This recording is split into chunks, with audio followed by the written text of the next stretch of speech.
Okay, we all should decide. Are we going to call it Watch No Evil? I've been calling it See No Evil, and then I checked this voice chat channel, and it's Watch No Evil. I'm thinking Watch No Evil because like See No Evil is like part of the phrase, and we want like kind of make a departure from that. Right. So that's my vote.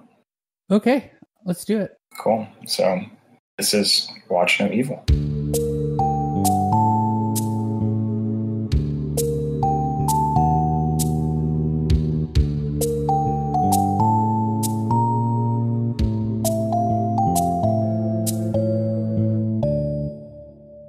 I'm Zach. I'm Matt. And we've been friends for a while. We went to college together. We met in college, and we're both musicians, and we met at music school, and that's really all you need to know about us at this point. So we're talking about John Carpenter's 1982 supernatural body horror masterpiece, The Thing. Now, I had seen this movie probably when I was 11 or 12, watched it with my dad. I love this movie, and I made you watch it. So what were sort of your first reactions upon seeing the movie? So like the original impressions, I guess you had kind of like mentally prepared me for what this movie was. Yeah, the whole reason that we wanted to watch this movie in the first place, well, the reason that I wanted you to watch this movie was because we were playing Among Us. And, a deception-based game where one person is an alien and has to kill all of the other people in a space station. But then also Polis, one of the maps in the game, is, in my opinion, a direct reference to The Thing, that like winter landscape.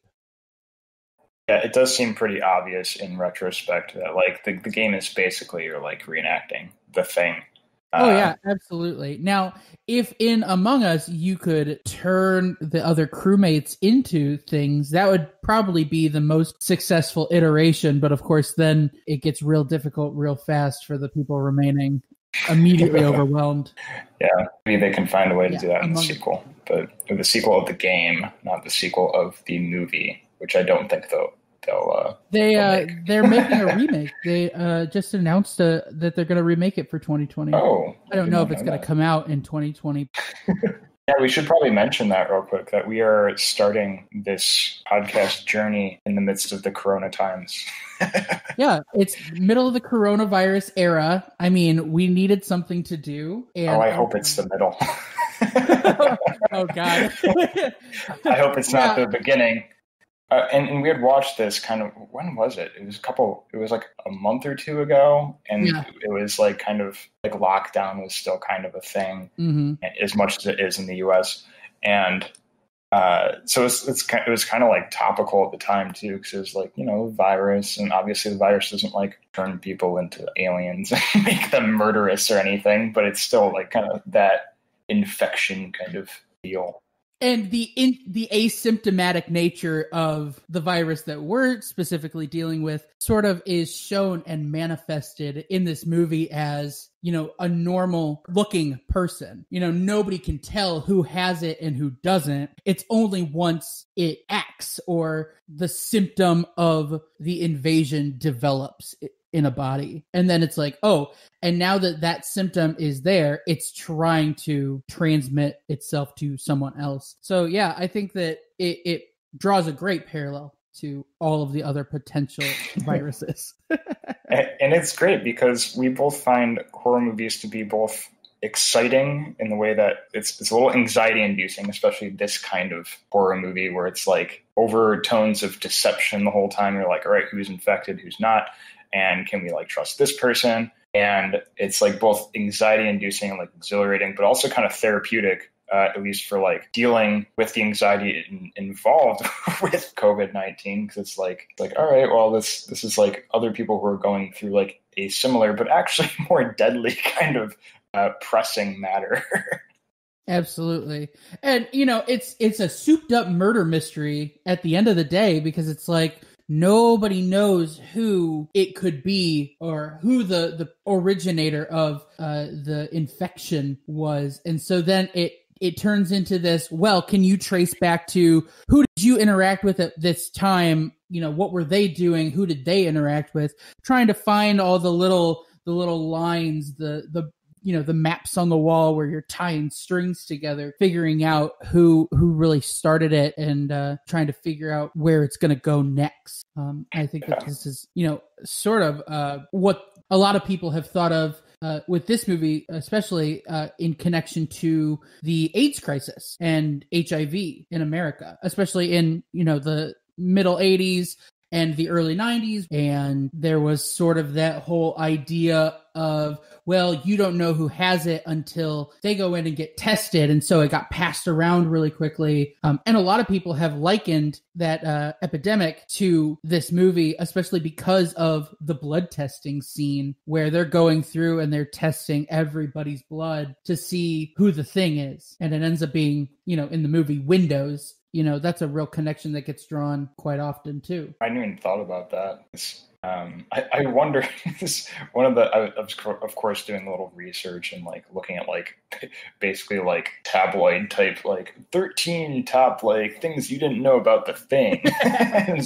and just trying to like, I don't know, kind of get like the pop culture around it, since, I guess we should give some background on ourselves here. Both of us were not, or either of us were not alive in 1982 when this came out, or for like the AIDS epidemic. So, I kind of like wanted to at least do like a little background information, like what was going on at the time. And when looking across these fun facts, is that the weird thing about the casting is that it's all male.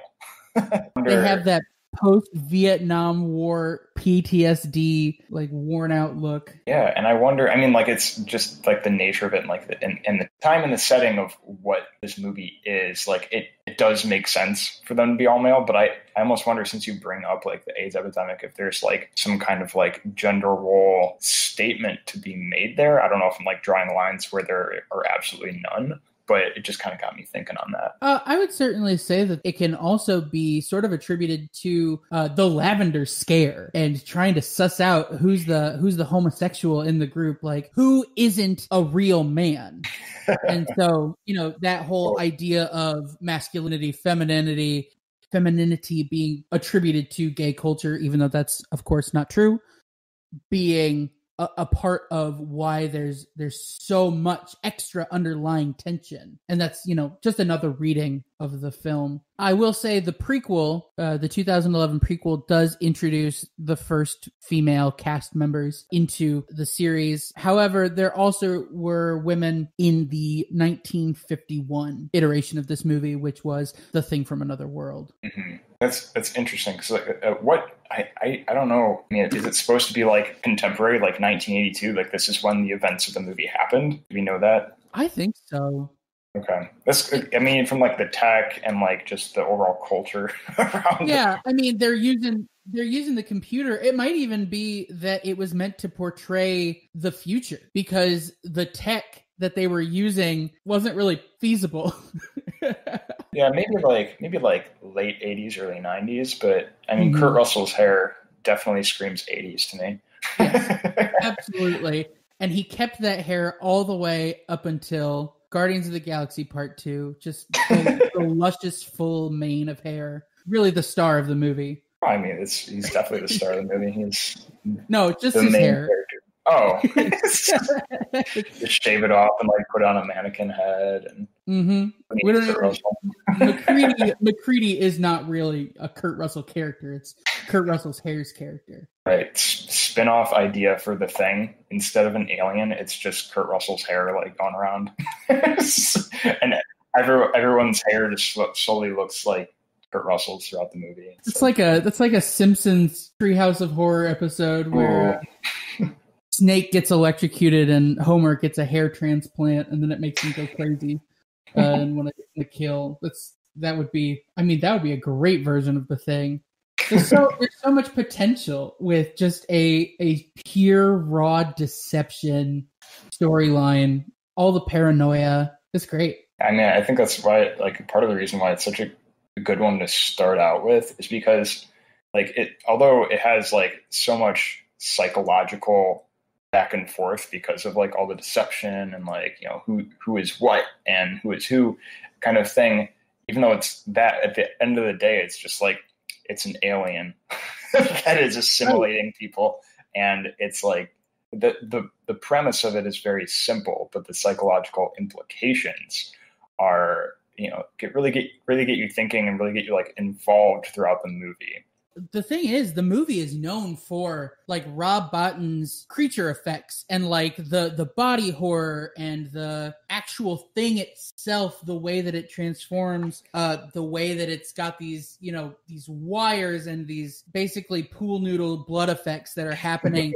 That it's so disgusting and it's so over the top and it's grotesque and horrifying. But all of that body horror is so well tempered with the downtime, the moments where it is just totally still. There's still human inflicted death in the movie. MacReady kills Clark with a gunshot to the head in the rec room right before the blood testing. And then they test his blood and it's like, oh, he was actually a human.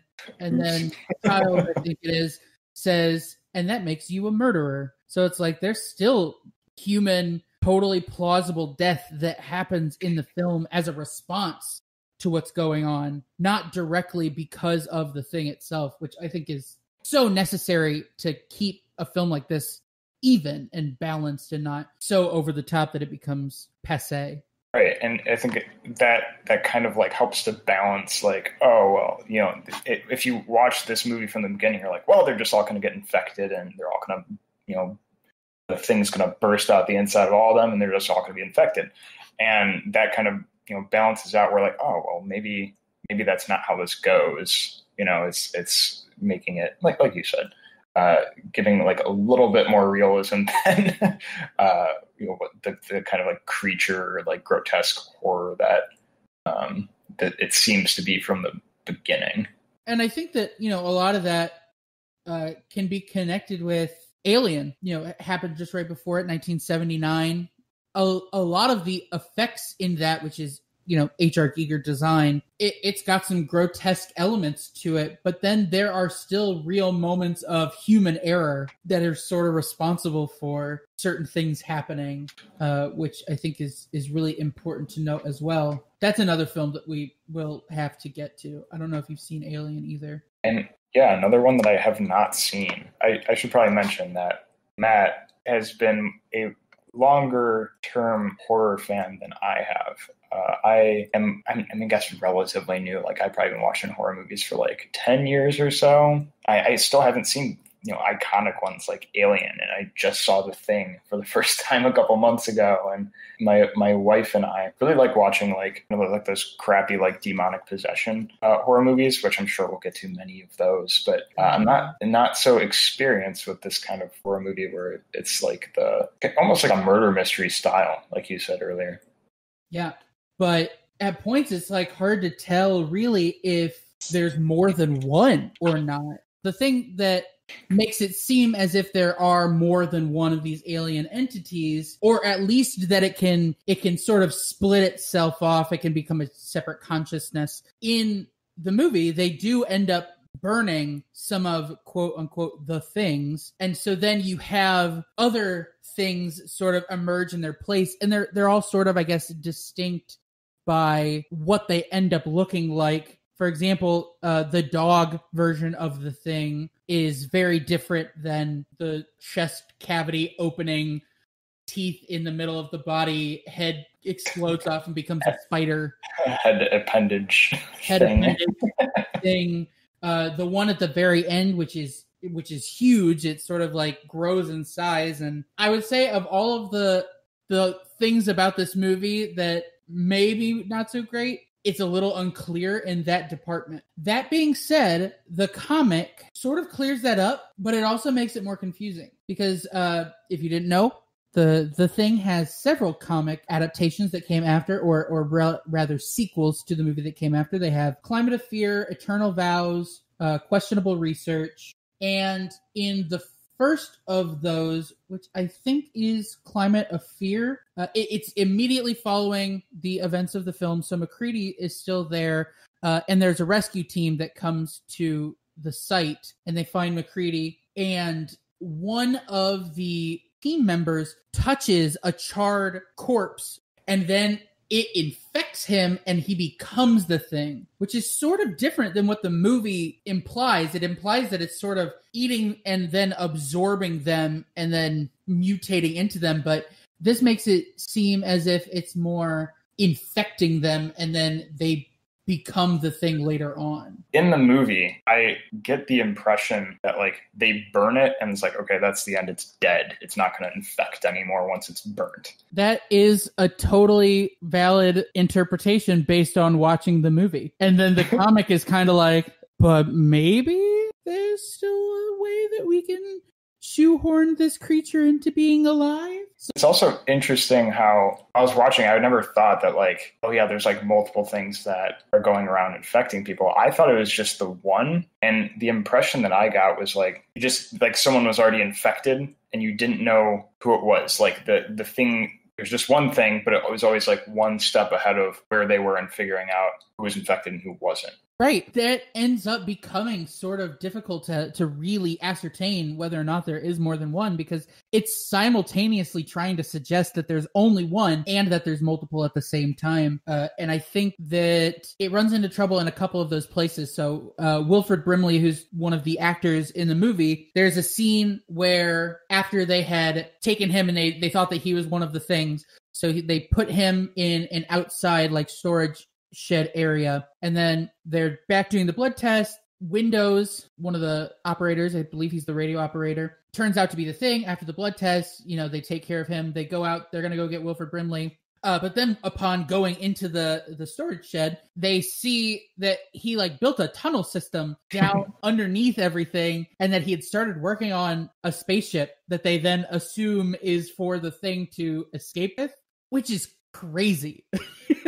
Right. It's like it has a plan. Like it had a plan the whole time. Like it's like throughout the movie up until that point, you're like, this thing just wants to like wreck shit. Like it just wants to infect everyone, and like it basically seems like a parasite. It wants to propagate. Right. And I don't know. I thought that they were kind of like the ambiguous ending to the movie almost seemed to like kind of hint at like, man, like, we hope this doesn't get out. Maybe we should just both, like, die here and let the thing die here with us rather than, like, go and possibly spread it to the entire world. And they do mention, like, a few times throughout the movie, like, hey, this could, like, spread to the entire world in, like, what was it, like, a couple months or something. Even at the end, MacReady is like, we're not getting out of this. He says that to them before they start blowing up the camp. He's like, we're not getting out of this, and it's like, oh, so noble. And then it's him, it's he and Childs, and you're supposed to sort of guess who's the thing. Is it MacReady or is it Childs? And ultimately, the thing wants to freeze again, and for it to be found, 100 years later by a different Arctic team, or even the rescue team that comes for MacReady and Childs. Right. I just want to mention that was in the comic, right? That the rescue team comes and like they do a blood test on him, yes. And then like the guy, the rescue team guy, like gets infected by touching the charred remains. Yes, that's okay. The comic. Did you? I saw somewhere through my quote unquote research that there was an alternate ending that Carpenter made in case like the actual ending that was in the final cut tested poorly. Did you know anything about this?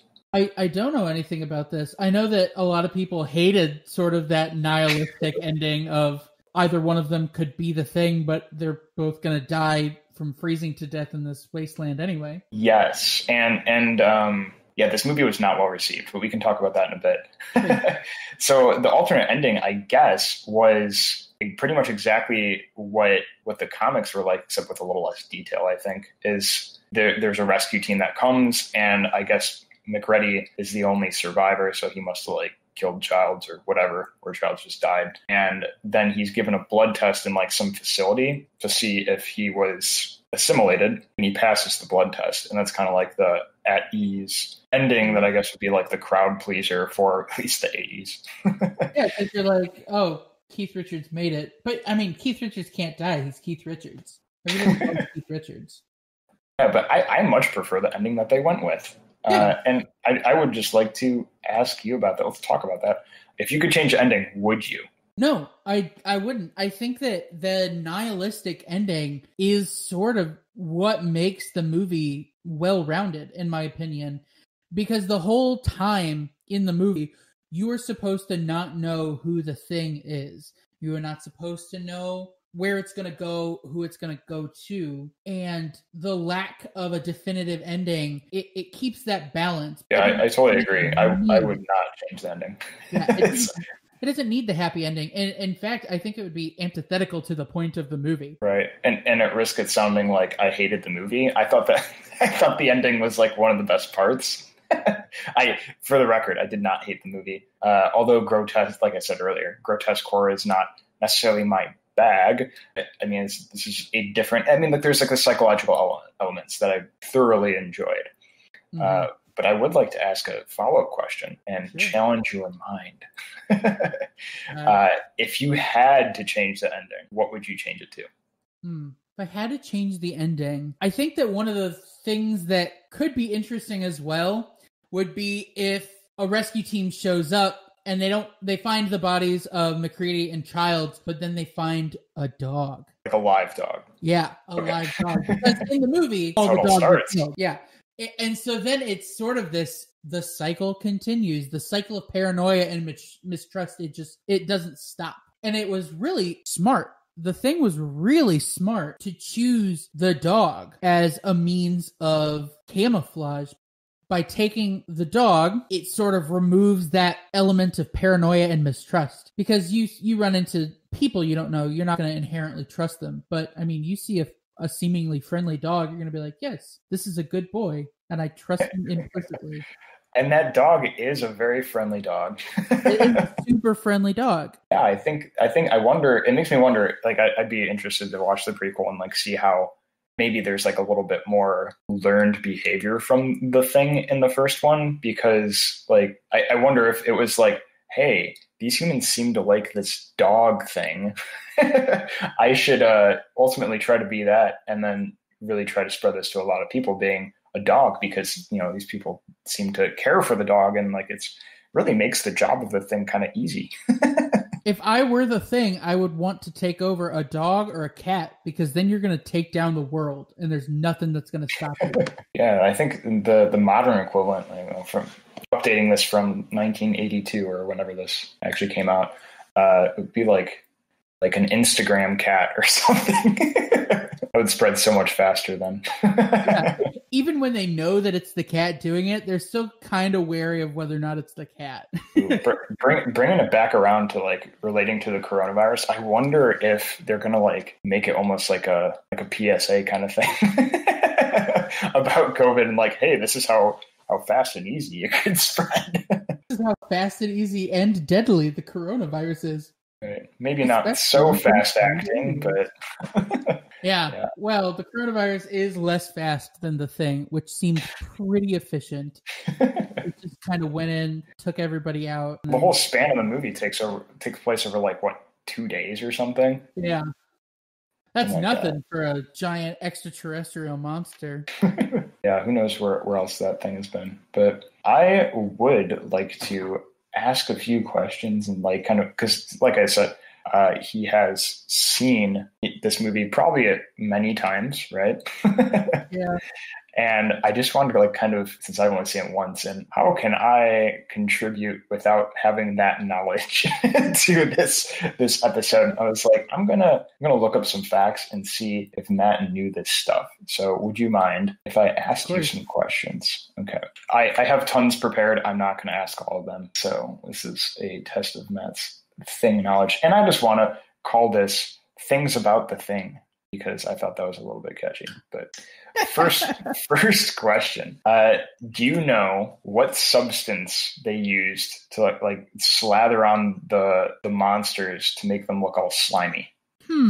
I have no clue. Is it glycerin? Do they slather glycerin on it? I mean, basically, it's KY jelly. Okay. They literally lubed up these fake monsters, and that's pretty much what you'd expect. What's the active ingredient in KY jelly? I believe it's glycerin. This article that I read was very, very specific on it being KY jelly. So I don't know. It's You know what? That's good for them that they had that much. And okay, so next question. They had that much KY jelly. Do you know what is considered to be the main reason that the thing did not do well at the box office? I would guess that its nihilistic tone combined with the fact that it was going up against E.T. You're exactly right. Which was the other Alien movie, and it's like, do I go see the Alien movie that's like a happy, nostalgic Steven Spielberg Alien movie, or do I go see the bleak John Carpenter everyone dies Alien movie? Everyone's like exploding into grotesque monster Alien, and I wonder if the thing had come out first, because it should be noted that E.T. came out, it opened 2 weeks before the thing, which is like the perfect storm because people are like, okay, I just saw E.T. I loved it because the happy alien movie and made me have feel goods. And all right, oh, there's another alien movie coming out here. Okay, I'm going to go see that. And then it's just the complete opposite. Well, too, and they were going up against Blade. The thing was going up against Blade Runner. Also has that sort of futuristic tone. So I think between the success of E.T. and Blade Runner, the thing sort of just gets eclipsed. And I know a lot of people criticized the acting in the thing, but you look at it now and it's like, well, that they acted how they would have acted, which was rationally. And that probably to be discussed a lot in future episodes of this podcast is a big achievement. Yeah.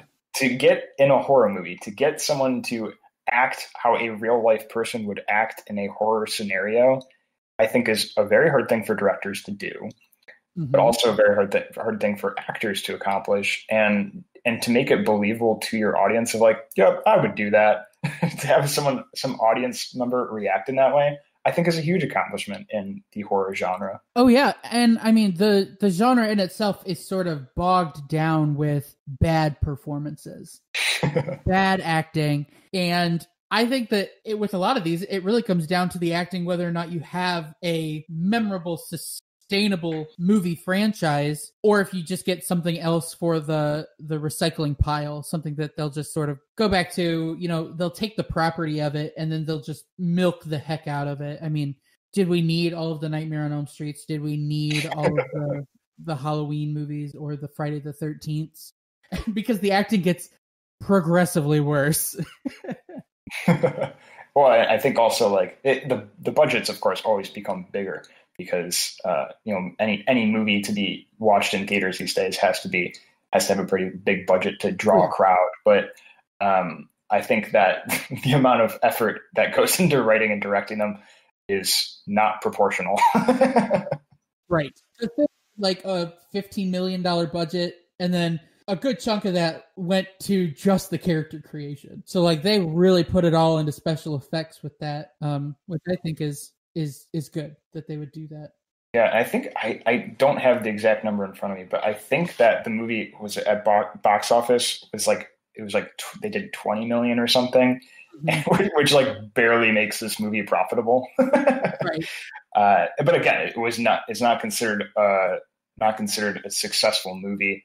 At least at the box office and monetarily. And also, have you seen Roger Ebert's review of this? I did stumble across that.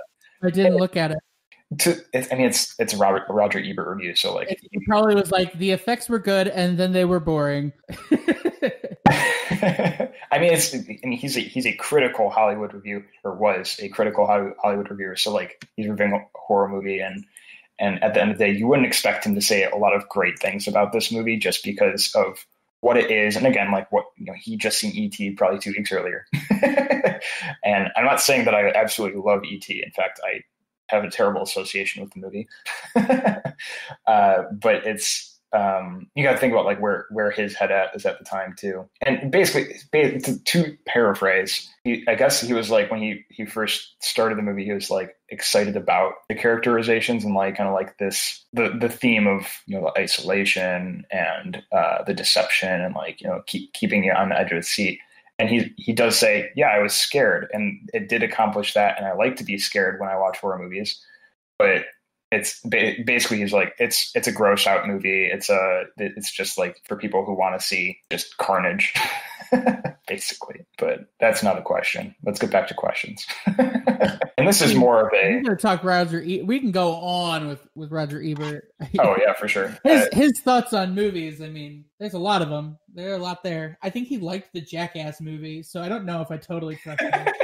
Yeah, I don't know if he's. I mean, like he is considered like one of like was it Ebert and Roper? Was it Roper was the other guy? I can't remember what. He was like paired with some other guy, and they had like a TV show in like late 90s or early 2000s or something that my parents would watch.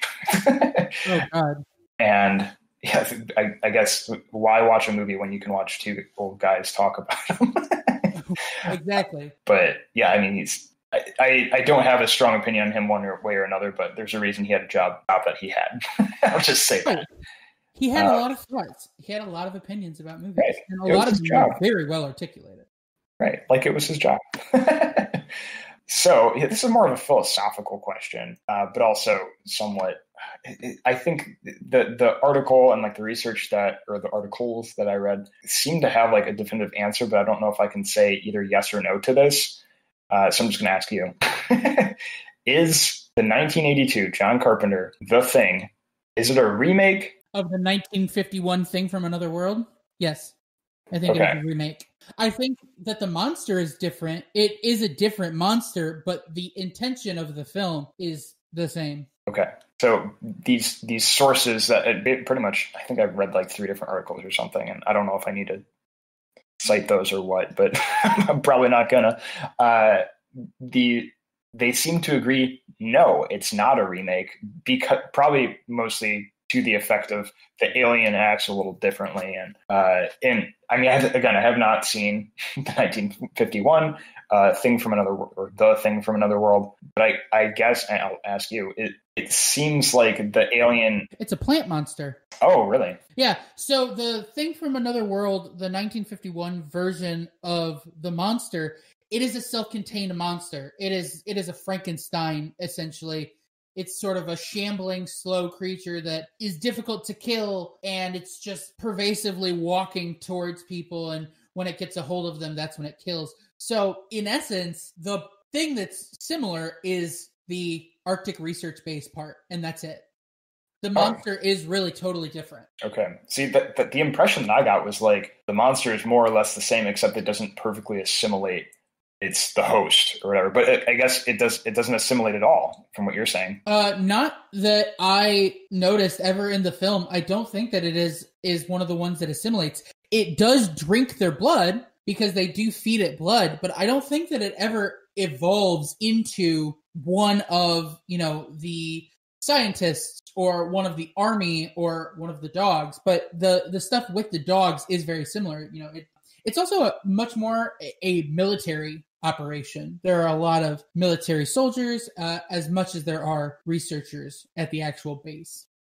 So it's more of like this is an unstoppable monster rather than this is like a monster that hides and deceives, and we can stop it, we can light it on fire, we can try to kill it, but it's a more of a psychological being than a physical presence. I guess thematically it's a little bit different because they never know where the monster is. They try to figure out how to trap the monster so that they can, find it and such. But ultimately, they're unable to really do that. It can break out through the windows, and then it's just moving around in the snow, and they're sort of all stuck inside in this snowstorm. So the snowstorm element is in both versions. The sort of unstoppable nature of the monster is in both versions. The undetected nature of the monster is there.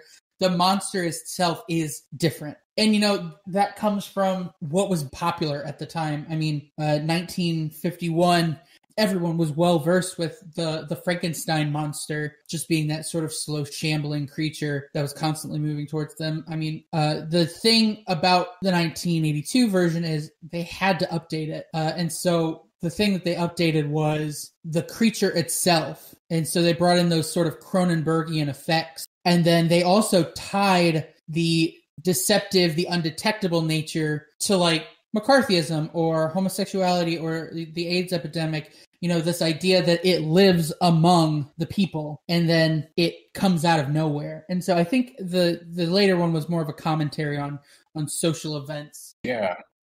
Right. Well, and the one that comes to mind, like for 1951, it was 1951, right? Yes. Thing from Another World. Yes. That, from what it sounds, again, I've not seen it, but that era of like, the one that comes to mind is Godzilla. Godzilla is like either right before or after that, right? And it's like monster movie. There's this unstoppable monster, and it's like not to insult the intelligence of consumers of movies back then, but that was like still a novel concept of like, let's just watch this monster destroy things for an hour and a half, and like we'll call it a movie. Yeah. And then when you get more into the 80s, where Alien had been a thing, and there's more like people actually want to be not just seeing things happen that are fantastical anymore. They want to actually like participate in the kind of the psychological aspects and like like this murder mystery kind of aspects to it. So like, and now you see so many artsy, we've seen a couple together actually, these kind of like overly try hard horror movies where they try to be so artsy and cerebral about what they're doing that it just kind of either goes over everyone's heads or it just falls flat completely. And then becomes so underdeveloped. Right. We're both thinking of a very specific movie that we're going to discuss in a later episode. But I think that this one kind of like strikes the balance really well, especially for a movie where a lot of the budget, like you said, went to special effects. And with good reason. So, yeah. I mean, did you know, so Robert Botlin, which you had mentioned him earlier, he was the lead effects guy, right? Mm-hmm. Yeah. And here it is. Okay. Robert Botlin. There we go. In charge of special effects. Did you know he was only 22 at the time when he was hired for this? I did. And isn't that a shame? And also, so it's important to note because he also had to be hospitalized for exhaustion because he was like working so hard on these monsters and everything involved with this movie. And they were towards the end of the movie, he was hospitalized again for having ulcers. So he's clearly under a lot of stress making this movie. I would imagine. I mean, the effects. There's a lot to be done. Yeah. 22 years old, and it's like I couldn't imagine doing something like that at 22. Like I could dream about it, but man, to actually be able to produce the work that he was. Yeah. Okay. So next, I guess not really a question. This is more just a fun fact that I wanted to like throw in here. But towards the end of the movie, I believe it's like when he's just trying to like blow up the camp, and he's like rigged the whole camp to explode. Mm-hmm. Kurt Russell throws a stick of dynamite, or Kurt Russell's character, MacReady, throws a stick of dynamite at his whole rig, and he's running, right? Mm-hmm. Because he doesn't want to explode, even though he said earlier that they're going down with the camp. So there's some dissonance right there, but we're not going to necessarily read into that too much. I guess they had Kurt Russell actually throw a stick of dynamite. Did you know that? No. Yeah, it was a real stick of dynamite, which actually had there was no special effects in that take that was left in the movie. So the stick of dynamite blows up closer to Kurt Russell than it probably should have, and actually launched him backwards. Like there was no pull wire or anything. He was thrown back by the blast from the actual stick of dynamite. He was already a hero in my eyes, but I appreciate this fact. Yeah, so Kurt Russell could have lost at least a few fingers. Oh yeah, possibly an arm. I mean, that's crazy. Was there no safety? Well, yeah, it was 1982. There was probably no safety. They're like, yeah, sure, just throw a real stick of dynamite. We don't want to spend more on special effects. It's probably cheaper to get the dynamite. We're gonna buy one stick of dynamite. You get one take, Kurt. That's a good one. Imagine what if his like arm had blown off, and they're like, "Oh, we're keeping it." Yeah, I mean, you can't fake that. I mean, that's movie making. That's a movie right there. I don't know. I actually wonder if they would have kept that in there. But yeah, this kind of fun fact. I was like, what, really? But 1982. So let's do one more question. This is a multiple choice, so I'll try to make it easier for you here. Question: how did the sound editor get the dogs to freak out when they're all in that kennel together and the thing was making its first appearance, bursting out of that one dog? So you got A, he recorded the inside of a crowded puppy mill. B, he put all his neighborhood dogs into his house, walked around the house while wearing a trench coat and tapping on the windows. Or C, he hired puppeteers to bring some creepy puppets to a dog park and had them march towards the dogs in a line. I'm going to guess the first one. Wow, okay. I thought there were way too many details in the real answer. I tried to make them as obscene as possible. Which one was it? It was actually B. So he took all the... It was actually B. Yeah, he took all the neighborhoods in the neighborhoods. He took all the dogs that his neighbors owned, and he's like, hey, can I borrow your dogs? He puts them in his house. He wears a trench coat. I guess he like kind of like wrapped it around himself in a kind of creepy, non-human kind of way. Because all the dogs knew him, so right. So he had to kind of they saw his face, they'd be excited, not scared. Right. So and then he like put a microphone inside his house and starts like knocking on the windows and doors outside the house, and I guess that's how they got the dogs to sound so freaked out in that scene. So when going to all of his neighbors and asking to borrow their dogs, did they know he was going to be traumatizing the dogs? Or? I don't know. I mean, like sound editor guy for Hollywood, it's probably already a pretty weird dude and probably lives in like one of those artsy neighborhoods. I can't ask questions, but I do need to take your dog. He brings the dog back and it's just like frozen in fear constantly. I don't know what happened. I wanted to borrow Fluffy, and I just took him for one walk, and I must have seen a ghost or something. Yeah, it's this is really the inspiration for I Know What You Did Last Summer. I don't get that reference. Another movie. Add it to the list. Oh boy. I feel like this is just going to be like a cascading kind of like exponential effect for me. It's like you're going to start like referencing these horror movies in reference to other horror movies that I have seen, and then we're going to have to like it'll just be like a chain effect of like. This is educational for you. Yeah, and hopefully for people who are listening. I did try to come up with a couple of alternate scenarios for the thing. One of the things that I wanted to do was see if I could insert this movie's monster into other movies and see if those new movies would still work. So one of the ones that I came up with was I Am the Pretty Thing That Lives in the House, a tale about a young female author who moves into a house only to be haunted by a shape-shifting alien, which arguably would have been a better movie. That would have been a much better movie, although I think it would have been a lot shorter, too. A lot shorter. It's 30 minutes. There's only one fade to black, and it's the last one. That is the secret. That's the secret way. Yeah, if you haven't seen that movie, I would say watch it so that you get the reference, but also don't watch it because it is bad. It's real bad. That's our true reason for doing this podcast is just to talk shit. It is our muse about this one movie. We're just biding our time. Well, so the lady never really. It's like she's basically like a hospice nurse for this old author. I feel like that is the true secret way to defeat the thing, because it would consume both of them, and then it would have nowhere else to go because no one ever visited that house.